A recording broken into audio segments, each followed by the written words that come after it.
Friends எல்லாருக்கும் வணக்கம். நாம் இப்போ என்ன பார்க்க போகிறோம்னு பார்த்தா ஒரு சூப்பரான மீன் தான். இது என்ன மீன் பார்த்தோன்னா திருக்க மீன். ஸோ இந்த திருக்க மீனை எப்படி பண்ணலாம் பார்க்கலாம் வாங்க. நான் பார்த்தீங்கன்னா திருக்க மீனில் பெப்பர் ஃப்ரை பண்ணியிருக்கேன். ஸோ இந்த மீனை திருக்க மீனை இந்த அளவுக்கு நல்லா க்ளீன் பண்ணி எடுத்துக்கலாம். நான் க்ளீன் பண்ணி இது கூட பார்த்தீங்கன்னா மஞ்சப்பொடி, காரப்பொடி, உப்பு எல்லாத்தையும் சேர்த்து கொஞ்சம் நேரம் ஊற வச்சுட்டேன். இப்போ ஒரு கடாயில் 4 டேபிள் ஸ்பூன் அளவுக்கு ஆயில் ஆட் பண்ணிக்கிட்டேன். இதில் 1 ஸ்பூன் அளவுக்கு நான் கடுகு ஆட் பண்ணிட்டேன். பார்த்தீங்கன்னா பூண்டை நல்லா இடித்து சேர்த்துக்கிறேன் நான். இது கூட ரொம்ப பொடி பொடியாக கட் பண்ண வெங்காயத்தை ஆட் பண்ணி நல்லா வதக்கி விட்டுக்கலாம்.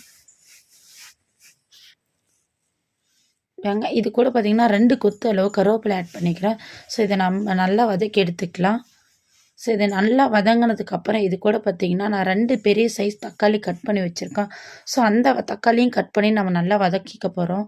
பார்த்திங்கன்னா இந்த அளவுக்கு நான் தக்காளியும் எடுத்துக்கிட்டேன். ஸோ நான் இது எதுவும் கிரேவியாக செய்ய போகிறதில்ல, ஒன்லி பெப்பர் ஃப்ரை மட்டும்தான் பண்ண போகிறேன். ஸோ அதுக்காக நான் வெங்காயம் தக்காளியே கொஞ்சம் எக்ஸ்ட்ராவே ஆட் பண்ணிக்கிட்டேன். ஸோ இதை நல்லா நம்ம வதக்கி விட்டுக்கலாம்.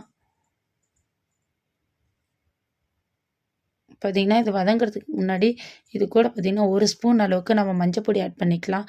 ஸோ இந்த மஞ்சப்பொடி மீனுக்கு தேவையாக இருக்கும். ஸோ ஆல்ரெடி நம்ம மீனில் மஞ்சப்பொடி ஆட் பண்ணி வச்சுருக்கோம். ஸோ நான் கொஞ்சமாக ஆட் பண்ணிக்கிட்டேன். ஸோ இதை நல்லா நம்ம வதக்கி விட்டுக்கலாம்.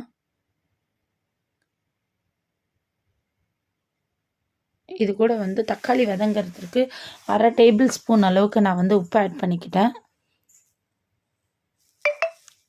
இது நல்லா நம்ம வதக்கி எடுத்துக்கலாம்.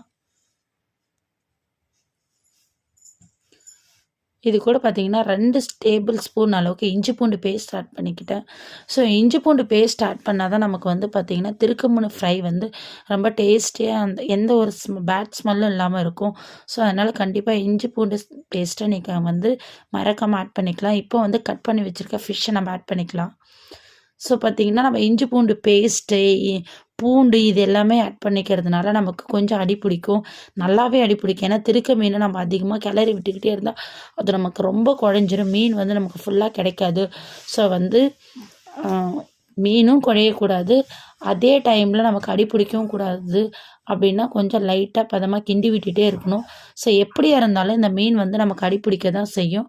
கொஞ்சம் லைட்டாக அதுக்கு தகுந்த மாதிரி நம்ம ரெடி பண்ணிக்கலாம்.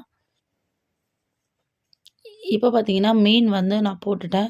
இப்போ இதுக்கு தேவையான மசாலா எல்லாமே நம்ம ஆட் பண்ணிக்கலாம்.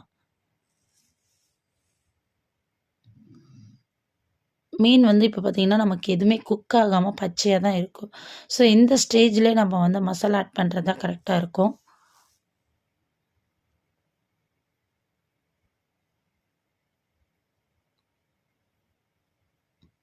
பார்த்திங்கன்னா நான் வீட்டு மிளகாய் தூள் இருக்குது இல்லையா, வீட்டில் நம்ம பொடி பண்ண மிளகாய் பொடி இருக்கும் இல்லையா, ஸோ வீட்டு மிளகாய் தூள் குழம்புத்தூள் நான் 3 டேபிள் ஸ்பூன் அளவுக்கு ஆட் பண்ணிக்கிறேன்.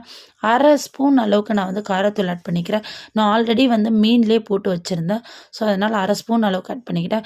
2 ஸ்பூன் அளவுக்கு நான் பெப்பர் ஆட் பண்ணிக்கிறேன். நான் முன்னாடியே சொல்லிட்டேன், இது திருக்க மீன் பெப்பர் ஃப்ரை. ஸோ பெப்பரை நம்ம எக்ஸ்ட்ராவே ஆட் பண்ணிக்கலாம், அப்போ தான் டேஸ்ட் ரொம்ப நல்லாயிருக்கும்.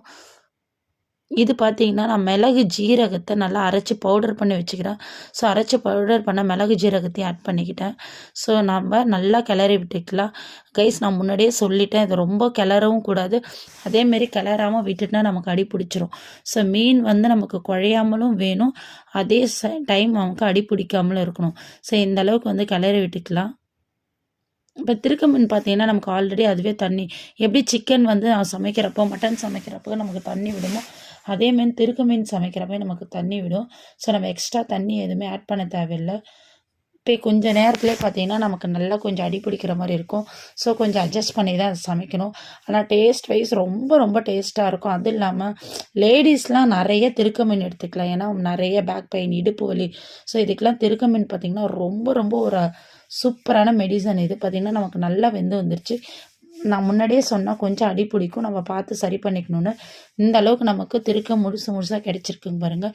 இந்த மாதிரி டேஸ்ட்டாக நீங்களும் செஞ்சு பாருங்கள், எப்படி கமெண்ட் பண்ணுங்கள். Thank you friends.